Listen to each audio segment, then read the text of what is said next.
Hi, everyone. Thank you so much for joining for another amazing topic of conversation. I want to thank my sponsors, the Health Channel. So please, anything that has to do with your health, sign up for the newsletter. And Workspaces. Alexa's Workspaces will totally provide you with a boardroom, an office for an hour, or a permanent office. And we welcome Aventura Moms, Beyond Aventura, which is a resource page on social media. So Craig and Elle, thank you. I really want to thank you for being here. This is a very special topic for me. And the reason that I wanted to do this is because I wanted to share my experience and I wanted to create awareness on a population and a community that has been targeted for the wrong reasons. So when I was little, transgender was a household name in my house. My dad, Dr. Coiffman, it is documented that he did the first sex change operation in 1958. So 1958, we didn't even have internet, we didn't have anything. And when I was growing up, which I was back then, thought I was gonna study medicine, so I really shadowed him a lot. And this was something that was dear to his heart because he did study what transgender was. And I'm going to explain to the people listening to us how he explained it to me and how I grew up with. I remember he took me to drag queen shows when I was little. He took me to drag queen and he explained, this is called transvestites. There are people that like to dress in the other sex clothes and like to perform. So that was one. Then there is the gay population, which actually like the same sex person. And then there is transgender people that feel that they are trapped in another body. And this is how I grew up understanding it. And for me, it was very normal. Just to clarify, you cannot be indoctrinated being either transgender, being gay, or being a transvestite. You cannot indoctrinate that. 100%. On the contrary, I think that we need to educate everybody out there. I think this is a topic that has been gotten out of control. And I wish that we could talk more and explain to the children the difference. Like I knew it. And I met some of my dad's patients and I knew their story that if we have time, I will also share. But I really want to share your story. Anel, my first question is, when did you become aware that you were trapped in another body? So, I mean, thank you so much for having us, first of all. I also believe it's very important conversation to be having right now. And yeah, just thank you so much for having us. I guess on a certain level, I always knew. I think obviously every kind of group of people, population, trans people, transgender people aren't a monolith. We're not all the same, and our stories and how we kind of come to our identity can be different and very personal. And some people, I think, realize it very early on. Some people, it takes them a while to kind of figure out. I know for me growing up, I always knew I was different. I always was a very gentle person and a very quote unquote, whatever this means, feminine person, which I'm sure Dad will attest to, even as like a little child before I could speak. And I was just always very interested in girl things. When I was little, I loved playing dress up. I loved dresses and colors and sparkly things. A majority of my friends growing up were always women. And I always connected more to other women, to the moms that I grew up with. My mom always talks about how when I was a little kid and used to play at different kids' houses in the neighborhood, she was like, all the boys would be in the back, in the backyard playing some kind of game, running around with Nerf guns or something. And she said when she'd come to pick me up, I was always sitting at the kitchen table with the mom, having cookies and milk and gossiping with her. I always connected to women. Dolls. Right, or playing dolls. Or playing dolls, because that was exactly, and if it was the other way around, my dad used to tell me that if it was a girl, they used to play with cars and all the boys. And it was very different. Yeah. So just to clarify, you don't grow up and turn into transgender. You're born. No, yeah. I mean, I was born this way, and I think on some level I always knew I was different.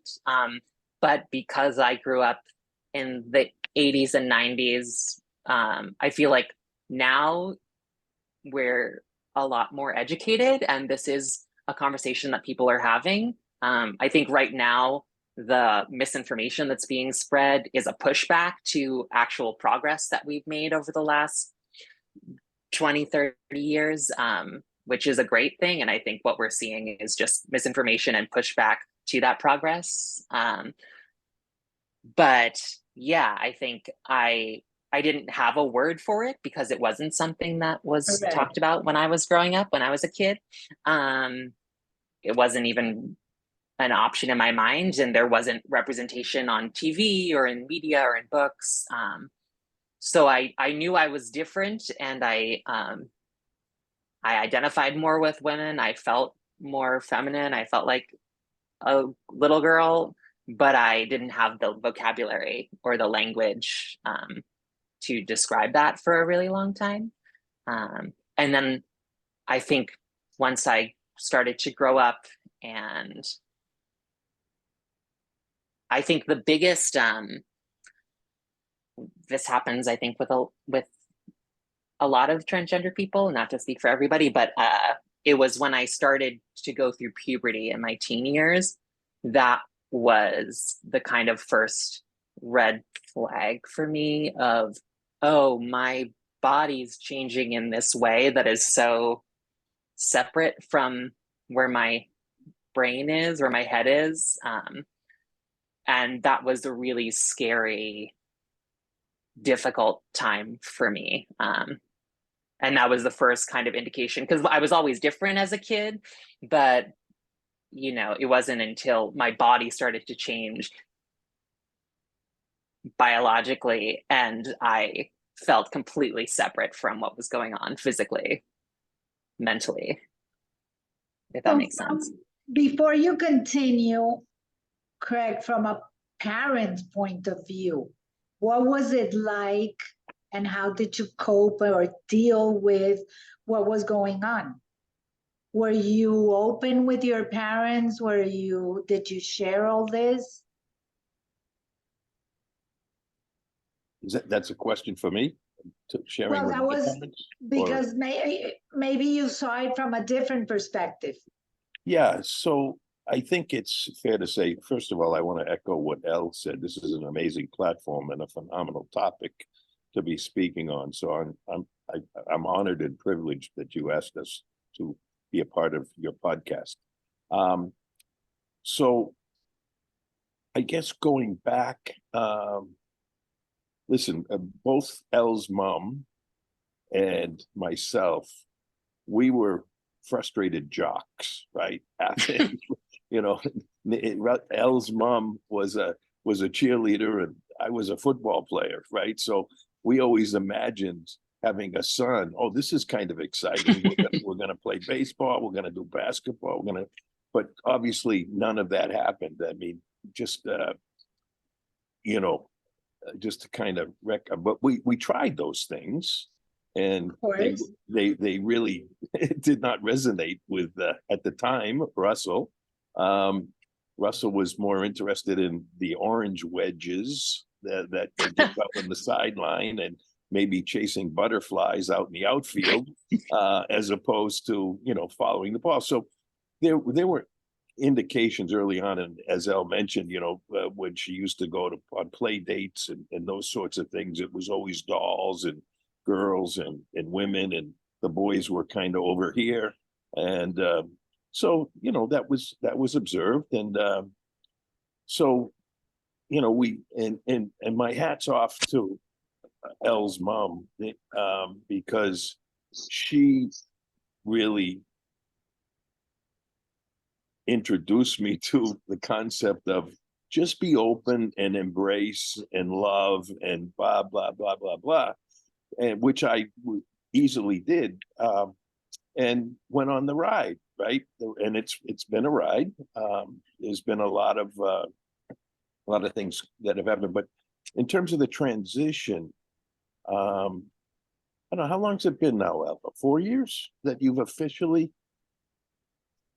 I forget when I came out a few years ago, but I've officially been on. I started HRT 2 years ago next month in September, so it'll have been almost 2 years physically. Yeah. So for me, you know, we went through kind of the stages, and you articulated them a little bit, Gladys. We went through, you know, kind of the gay stage, right? I don't know if that's the right verbiage or not, but yeah, right? I was gonna ask you, because that is the first thing that you would think. Yeah, and that's what was, right? At least as far as we knew it. We talked about it, I think, as best we could. We were open about it. We never discouraged the sexuality that way. And then, you know, Elle went to school in Manhattan, New York City. So it has literally been there since she was 18. She's, how old are you now? 34, 30, going to be 35. No, going to be 36. Going to be 35. So no, 35. Yeah. So, you know, she's been in Manhattan, in New York City, quite a while. And so from the gay stage, we went to the cross-dressing stage, or the transvestite stage, right? And, you know, as a parent. Well, I started dabbling in drag. Doing right. drag. Yeah. Performing. Yeah. And we were open about that. We shared pictures. We talked about it as best we could. And we supported it. But by the same token, I will tell you, as a parent, I lived in an element of fear.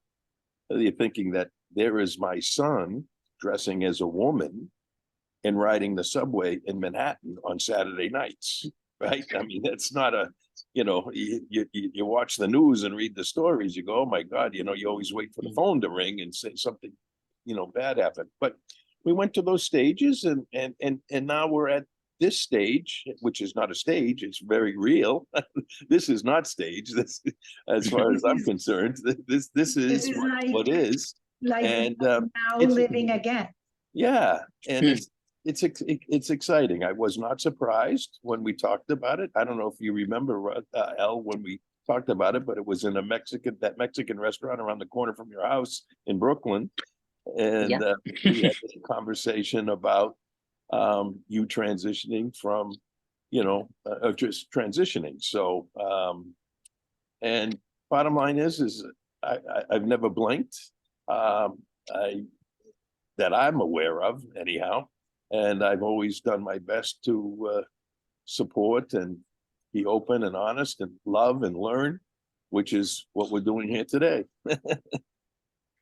What advice would you give parents that are going through that stage and don't understand? Because some of the parents, the biggest mistake that they do is like, you're not supposed to play with dolls, you're supposed to play with cars, you're supposed to like this, you're supposed to play baseball. And kids get very frustrated, and that's when there is a huge suicide index when they're not understood. And this is from very little, from when they're growing up. Yeah. So what advice can you give them? And the advice that I would give is to just, I mean, listen, the bottom line is it's your child, right? I mean, so although challenging, it's okay to feel uncomfortable, to feel challenged, to not know what to do or say. But at the end of the day, figure out how to embrace and love and encourage whatever it is your child is aspiring to be. You know, and in our case, you know, we went through the stages as I just described, at least through my eyes, and we're here now. But my advice or guidance is just to be open-minded and embrace it. It's not a bad thing, right? I mean, you know, this is my child. This isn't my son. This isn't my daughter. This is my child, right? And, you know, I mean, there's nothing more, in my opinion, a parent wants than is to have a child be comfortable and happy in terms of who they are and where they're going. And I believe we're at that point with my beautiful daughter. Well, you said to me when I met you, you said, I see my daughter and she shines. I haven't seen her so happy as I've seen her now. It's true. So this is, I can imagine that the transition, like when you make the decision to go all the way, what kept you from doing it before? I mean, I think there were two things that that held me back for a very long time, for like 30 years. I think,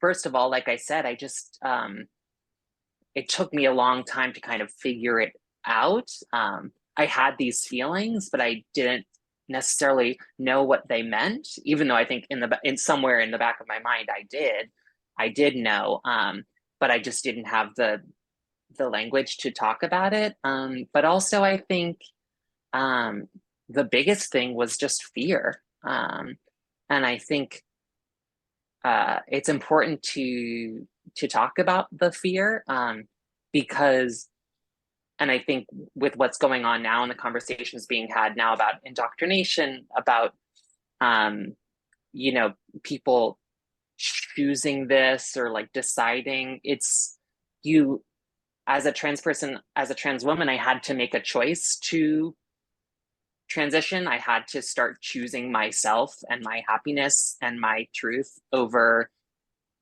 the discomfort and fears that I had, because it is really scary. I mean, it's a scary world out there, and we've seen in the ways that trans people have been represented, the way that they have always been talked about, and the way that they are being talked about still, especially now. We kind of are demonized, and people say that we're fake, that we're pretending, that we have mental illness. And you know, what I would say to those people is that this is like really hard. It's really scary. And every day when I leave the house, I am in danger. In some ways, I'm afraid for my life because of, you know, people have done violent things to me, bad things have been said and done to me throughout my life, and for being just who I am, even before I started to claim it and own it. And I think ultimately, it sounds morbid, but I think it's true. I've had conversations with my dad and with my mom, and they had both expressed, I'm so lucky they expressed support, and they have always expressed love and supported me for exactly who I am. So I feel really grateful for that. I know not everyone has that. But I think whenever like either of them has expressed fear for me, even though it was out of love and support, my response has always been, I struggled with mental health for a long time. I have struggled with depression, and I've struggled with very severe eating disorder for a very long time. And that all started when I started puberty, when I was like 13. And I didn't really know why back then, but it's all become very clear now. It all kind of lined up. But I've said to them that I would rather be killed for being who I am than take my own life. And it's really scary and horrible that those are the choices that trans people have to make. But it's really true. Like, I kind of got to a point in my life where I was so unhappy and sad all the time, and it was just hard to even get out of bed. It was hard for like 15, 20 years to even look in the mirror until I started transitioning. And it still is sometimes, but it's getting easier. And so, yeah, I had to make that choice of, I would rather be honest and happy for a minute, even if that puts me in danger, than not be honest and not be happy and put myself in danger with myself, if that makes sense. No, it makes a lot of sense, and really congratulations. Thank you. I think that it takes a lot of courage to do what you're doing. Legally, what did you have to do? Like, legally, you change your name. What were the steps that legally you had to go through?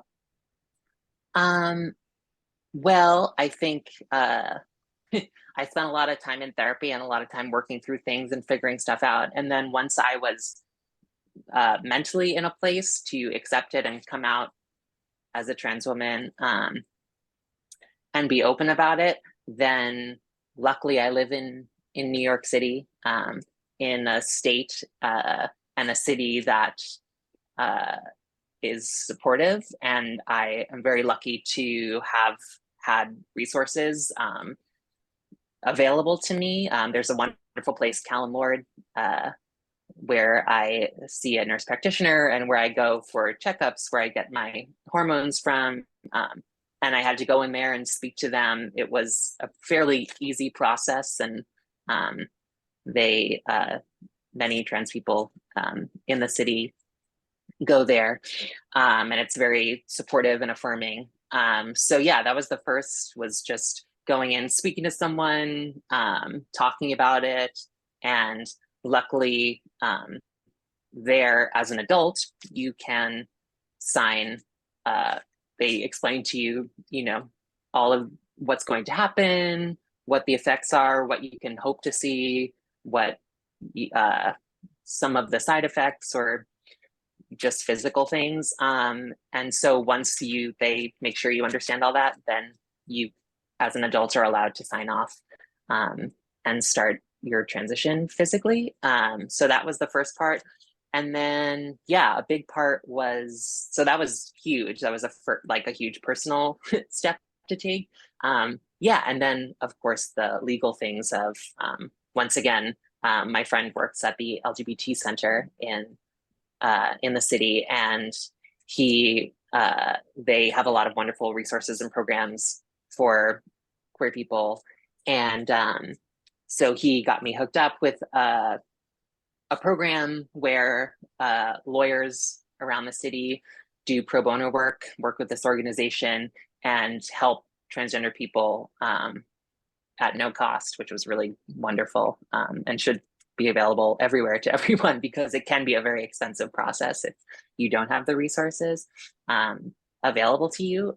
So I was connected with lawyers, and they helped me every step of the way with applying for a social security card, with my name change, going through the courts and getting my name and sex changed on all of my documents, and getting a new ID, getting a new passport, getting a new social security card. So yeah, I feel really lucky. It was a, knock on wood, it's been a fairly smooth process legally, but I know that comes from a place of extreme privilege to live where I am and to have the support that I have. And we need more of that everywhere for people who aren't as privileged. You want to give a shout out to the lawyers? Yes, I so that I'm they can help others that are in your position. Yeah, I'm blanking on the names, but I will get them to you. Perfect. That's wonderful. So I have a question that I literally don't even know how to answer or how to deal with it. But especially in Florida, the whole thing about the restrooms, like you legally, emotionally, physically are a woman. So what prevents you of using a bathroom, a woman's bathroom? Like, who's gonna stop you and tell you, give me your ID? Or like, I don't know where that whole thing is going to. So I'm gonna let Elle answer that, but I'm just gonna jump in here real quick. So this was real eye-opening to me. It was actually just back in Memorial Day weekend when my wife Allie and I went up to visit Elle and her boyfriend Justin. And Allie, my wife's, because I've been inviting Elle to come to Florida for some time, and it hasn't quite happened. And the way I understand it is, and I didn't even know that law about the bathrooms. I didn't even know that was a thing, right?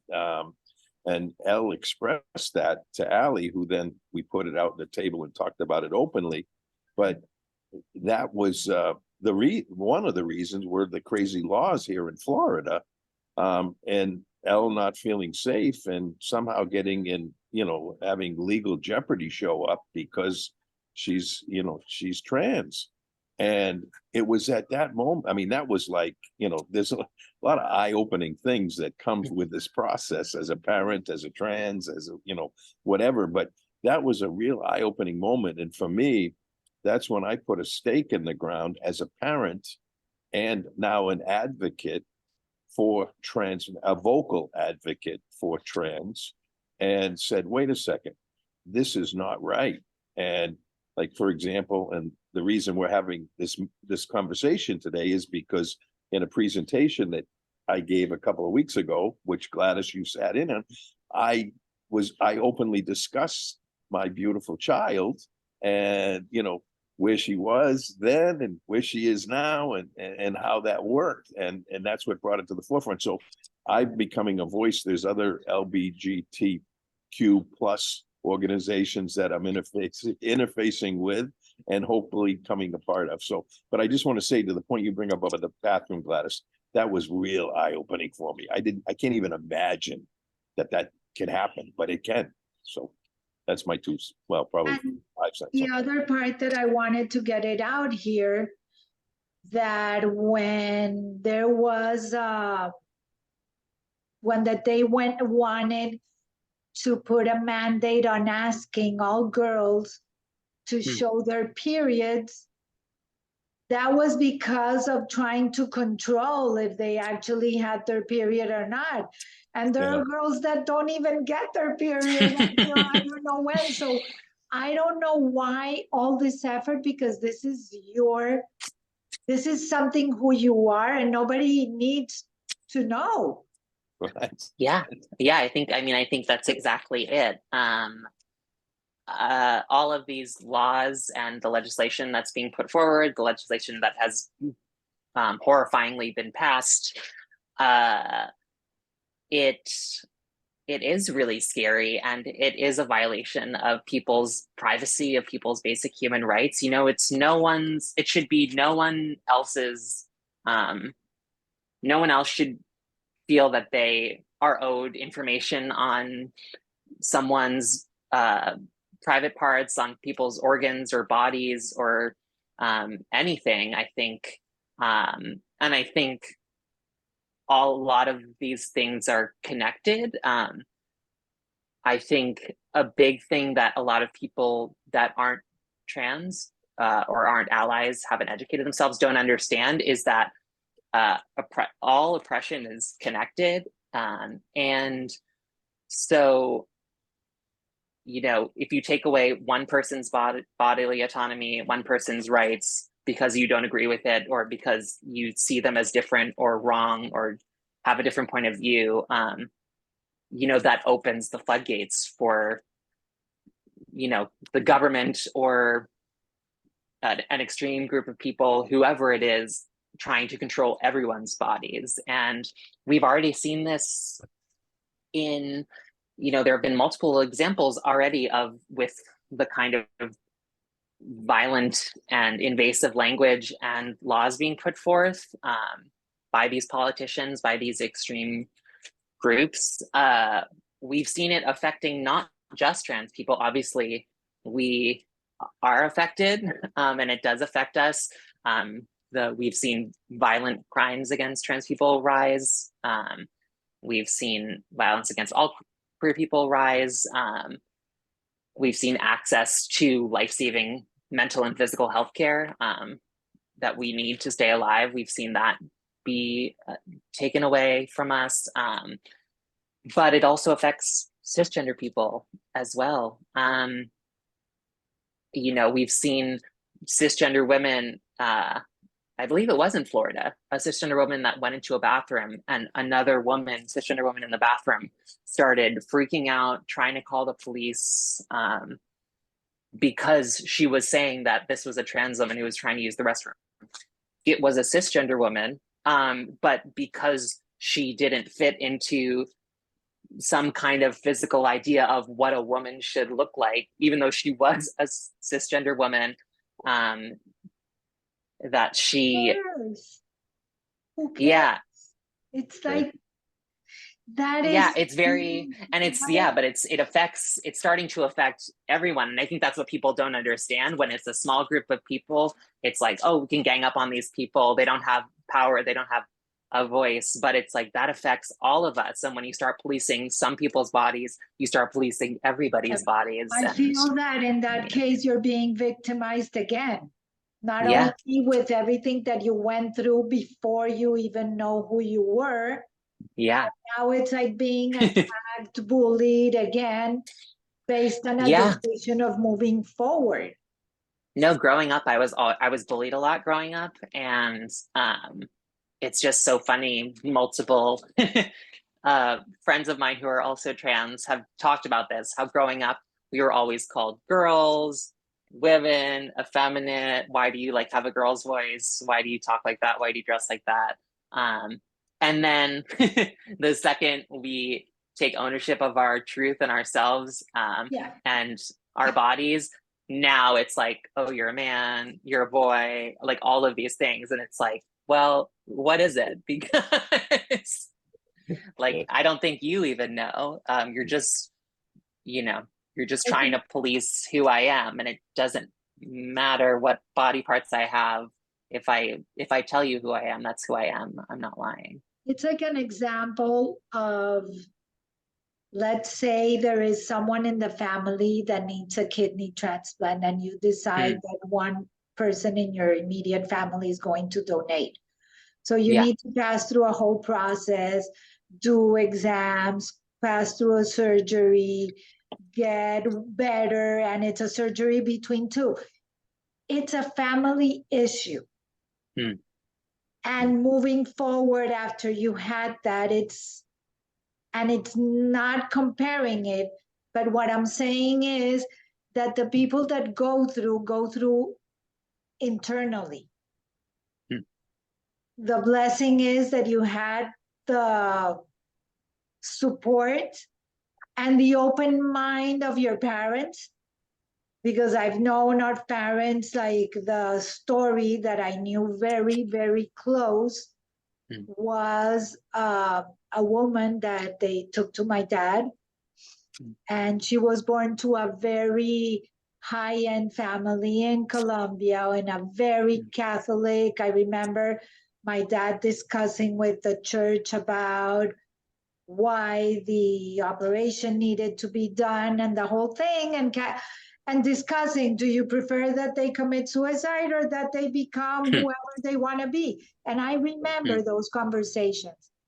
And this woman, they brought her, and my dad said, yes, they need to go through a whole process.